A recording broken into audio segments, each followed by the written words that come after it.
What's up, guys? Today is Book of Boba Fett Appreciation Day. I don't know about you, but I'm pretty sad. It's the last episode of the season. So I thought I'd take a little time to break out some of my favorite Boba Fett toys and I'll show them off to you in celebration of the last episode of the Book of Boba Fett. Look, everybody who knows Star Wars vintage collectibles, you've all seen this guy before. This is your standard 3 3/4 inch action figure made by Kenner. This guy came out back in 1979, actually before The Empire Strikes Back.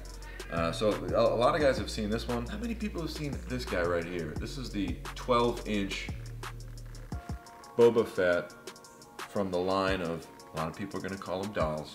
I call them action figures. But these are much bigger than obviously these 3 3/4 inch guys.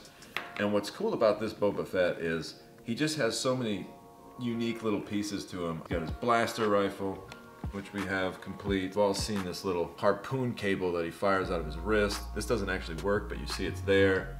Of course, he's got his iconic rocket pack. What I love about the toys from this era is they don't make a ton of noise. They don't have a lot of crazy functionality, but they have simple things that make them cool, like this rocket that just kind of fires out and it's attached to this string. So you could have your Boba grapple onto things. I'm gonna put this back before I break it.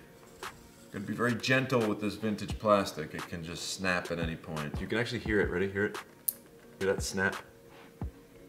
Yeah, that's just asking to bust off. So we're gonna be careful with that guy as we get him back in. You get the rocket pack. Of course, you get the cape. And then what I think is my favorite feature about this Boba Fett, and I don't know if camera can see it, but you see this little crack here? That's not a crack. That's meant to be there. This little hole in the visor. And there's actually an eyepiece. And you could look through it, and it has Boba vision.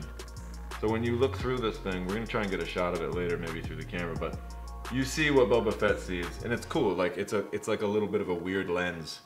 So you get the Boba Fett vision. These are actually Wookiee scalps. And I remember being a little kid, I actually got this at a yard sale. I've been a big Star Wars collector back to the 90s. We're talking before the prequels. And I remember picking this thing up at a yard sale. And I remember not knowing what this was, and the guy was like, oh, those are Wookiee pelts. And I was like, oh shit, this guy's killed several Wookiees. We know that Wookiees are serious warriors, so you're a bad motherfucker if you're wearing goddamn Wookiee scalps.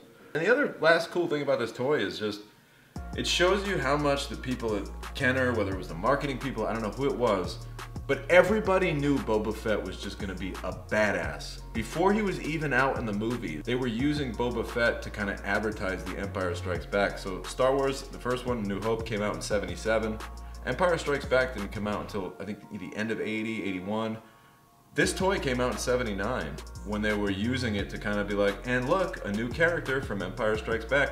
They just knew he was a bad motherfucker. If you look at him, you know he means business. So this is my vintage 12-inch Boba Fett action figure, not a doll. For the comic book fans, Marvel Comics owned the rights to the Star Wars franchise in the late 70s and the early 80s. 42 came first. You can see Boba with all of his fellow bounty hunters there.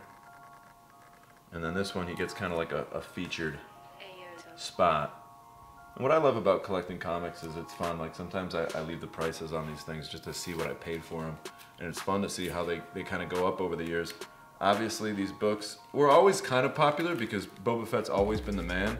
But recently with Mandalorian coming out and Book of Boba Fett, anything Boba Fett's starting to take off now. So if you get some Boba Fett shit, set it aside, either send it to me as a gift, or if you don't want to do that, hang on to it because it probably just went up in value quite a bit. So I love the artistry on this.